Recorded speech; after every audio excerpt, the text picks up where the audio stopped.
자, 여기서 가장 중요한 게 저는 제가 보기에는 이제 그 VIP 얘기도 있지만 그 문자로 3부 체크라는 부분 있잖아요. 이 3부 체크하고 3부 톡은 주가가 급등한 부분. 이게 이 부분은 사실 돈이 개입되면서 상당히 부패 문제가 있는 거 아닙니까?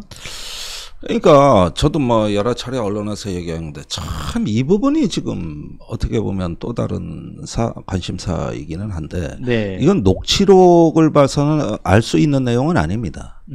자꾸 이제 사람들이 이 녹취록에서 뭐 그런 부분들이 3부 토건이 언급되고 그러니 뭔가 여기서 큰 어떤 그 하나의 주가 조작 내지는 뭐 어떤 농단의 그 구조물이 드러나는 거 아니냐. 네.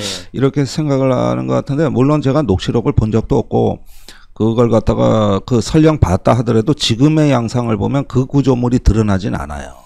그리고 그거를 어떤 변호사한테 다 얘기를 해줄 만한 사항인가도 의문이에요. 근데 이런 부분을 빼놓고 보면 어떤 문제가 생기냐 하면은, 분명히 3부 체크하고라는 말이 나온 시점, 작년 5월 14일. 네. 예. 그 다음에, 그거 한번 올려줘, 문자 메시지 한번 올려줘 보시죠. 5월 14일. 예. 그 다음에 이제 3부 토건이라는 말이 나온 9월. 네. 그러면 한 넉 달 이상의 어떤 빈칸이 있지 않습니까? 네. 이 기간이 블랙박스예요. 그런데 인푸트, 즉, 뭔가 3부 체크하고 뭐 이런 어떤 직후부터 요게 이제 인풋 단계인데 그때부터 주가가 천장을 뚫고 올라가거든.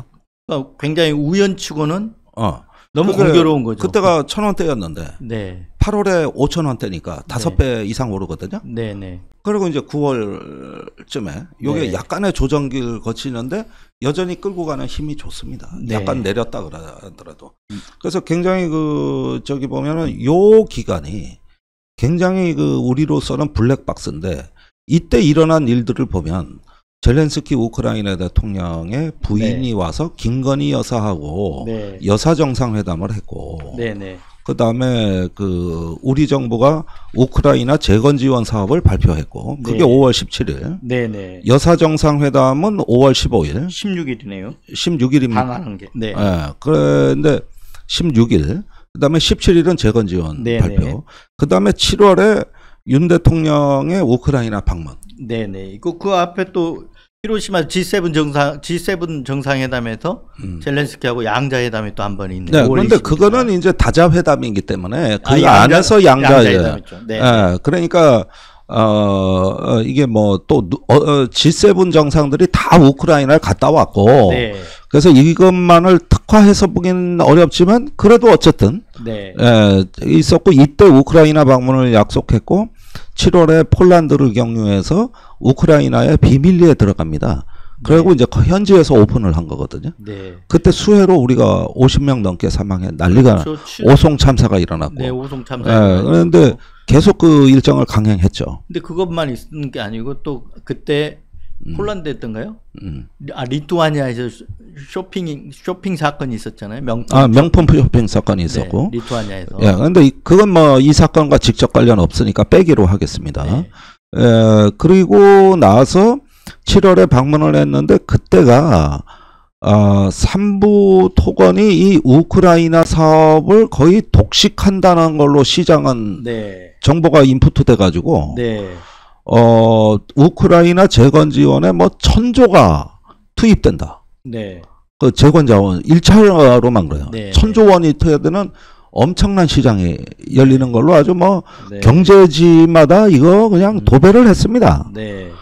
그런데 이게 황당해 보이는 이유가 당시에 뭐 포린 어페어즈나 또 영국의 더 타임스나 뭐 독일 슈피겔지나 이런데 제가 쭉 본 기억이 나는데 이 재건 지원에 대해 가지고 이렇게 막대한 재건 지원을 할 유럽 국가들의 능력이 없다. 재건 지원을 하려면은 이 돈을 기금을 마련해야 되는데 유럽 국가들이 인플레 재정 적자에 완전히 이제 비명을 지를 때라고. 근데 우리 언론만 그렇게 써. 우리 언론만. 이 모든 과실은 3부 토건이 따먹어. 그렇죠. 근데 우리 언론이 그렇게 쓴 거는 대통령실이 그걸 조장이라고 그러지만 그런 어떤 일련의 플랜 하에 그냥 밀어 넣은 거 아닙니까, 언론을? 그게 영업사원 1호 프레임이었어요. 그렇죠. 그때 대통령 영업사원이 이루라는 게 목표까지 있어요. 500억 달러 수주해 오겠다. 네. 그게 뭐냐면 원전, 방산, 인프라 3개입니다. 네. 근데 폴란드에 가서 방산을 홍보한 거야. 네. 폴란드가 우리 무기 많이 사준다. 네. 여기선 방산되고 우크라이나엔 인프라죠. 네. 건설 재건인데 원전은 이제 뭐 하다가 작년 4월부터 이제 이 얘기는 쑥 들어갔고 남은 게 2개밖에 없는 거예요. 네.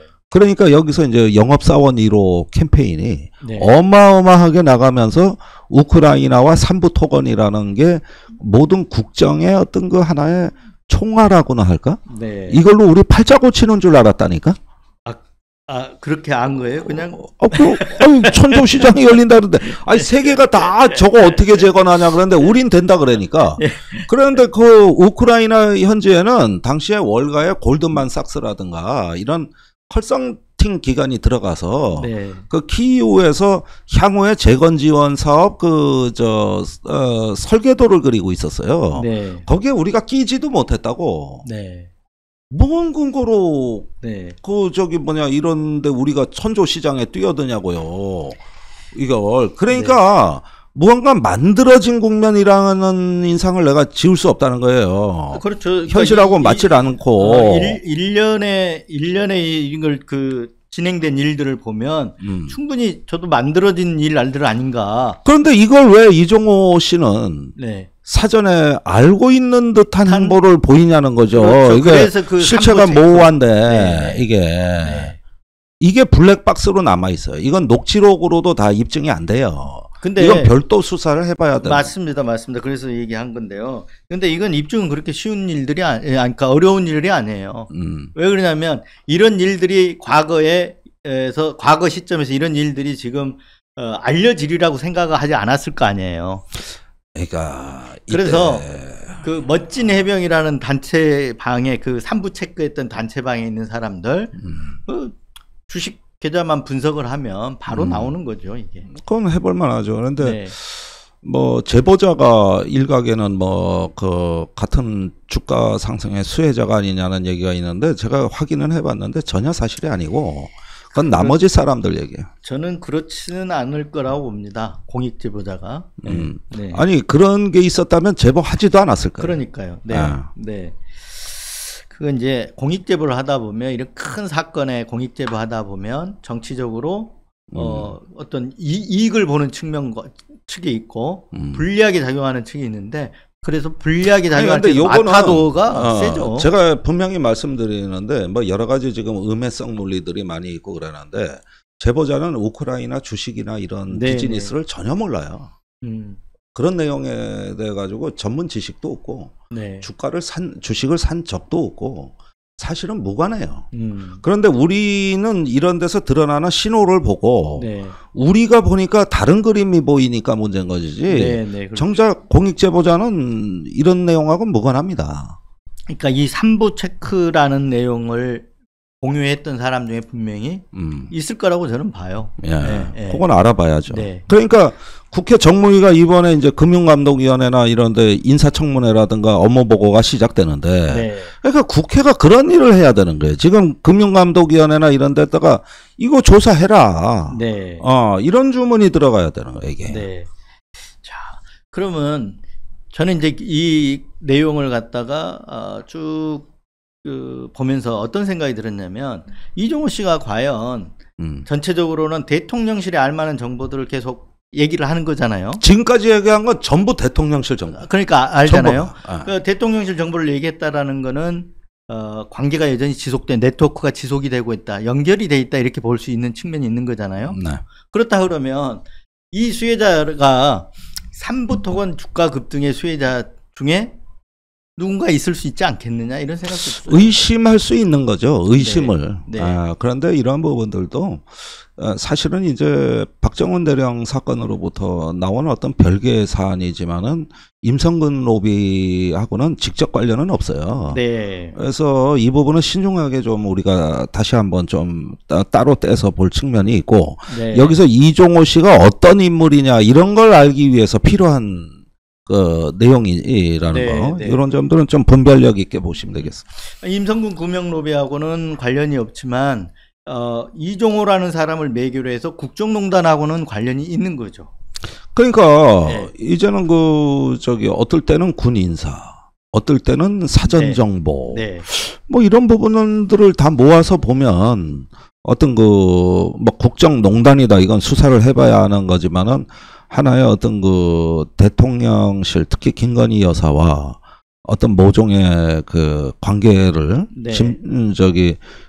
궁금하게끔 만드는 사실들이라고 볼 수 있습니다. 네.